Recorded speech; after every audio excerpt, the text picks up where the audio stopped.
first season of Afterlife instead of watching this show. That's a show about a man who wants to kill himself because his wife dies of cancer, and it's still more fun than this, okay?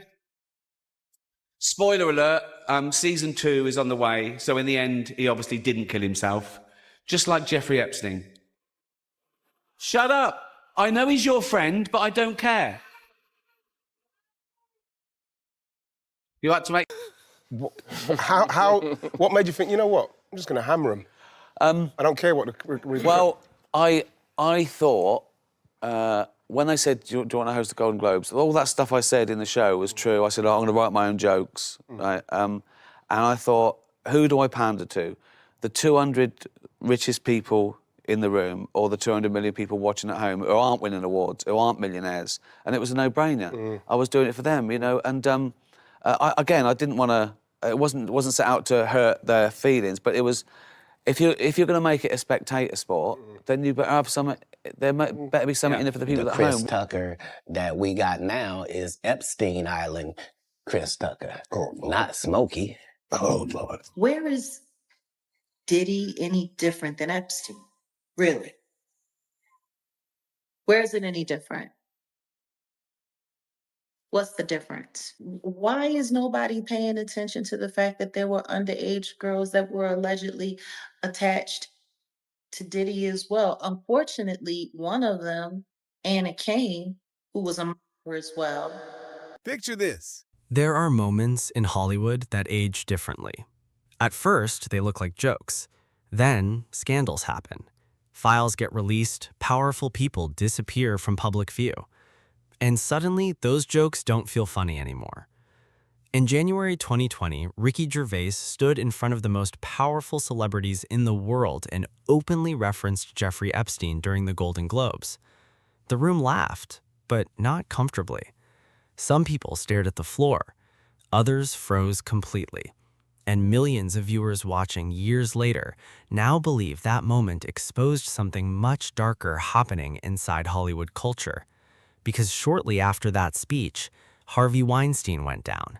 Diddy's empire collapsed into lawsuits and criminal investigations. Ellen DeGeneres' Be Kind image shattered. And the internet started asking one terrifying question. Was Ricky Gervais trying to warn everyone? Ricky Gervais was joking about last night. Did you watch that? Of course he was. No, but I did see the one clip that somebody put on the internet. The first time I did it, like 10 years ago, the sort of press, particularly the industry press in America, was like, why is he saying these awful things to the most beautiful people? You know? And then by the 5th time, right, they were going, good, give it to him, we're sick of it. And not only are we not furious, most of us, we don't care, we wouldn't have even known about it if you hadn't have found it and printed it and told us we're furious. So it's just this vicious cycle. But no, I don't care. And likewise, I know people are allowed to be offended by things I've said. That's up to them. That's the good thing about freedom of speech. I can say what I want. You can say you're offended. I can care or not. When Ricky Gervais walked onto the... At the time, mainstream media treated Ricky's speech like another outrageous comedy routine. But online, people noticed something else: fear. Because Ricky wasn't standing in front of random people. He was standing in front of Hollywood executives, billionaires, producers, A-list celebrities, and media power players who all understood exactly what the Epstein scandal represented. Not just one man, a network. A world of private access, elite protection, and carefully managed reputations. And, according to many viewers, Ricky's jokes worked because they touched nerves Hollywood desperately wanted hidden. That's why the reactions mattered more than the punchlines. The internet replayed those clips millions of times, asking, why did the room look so uncomfortable? Just now, welcome, Ronan. We were all in this statement from NBC, which she was not nice. is 17 pages years. long. And yet every single morning the cameras rolled and the music played and Ellen danced out and told you to be kind. Now here's where it gets really important. Because the toxic workplace story, as ugly as it was, turned out to be only the surface layer. Brad Garrett, Leah Thompson, Margaret Cho, Dakota Johnson, multiple celebrities came forward and confirmed that Ellen's behavior was not some surprise or isolated incident. It was reportedly common knowledge throughout the industry.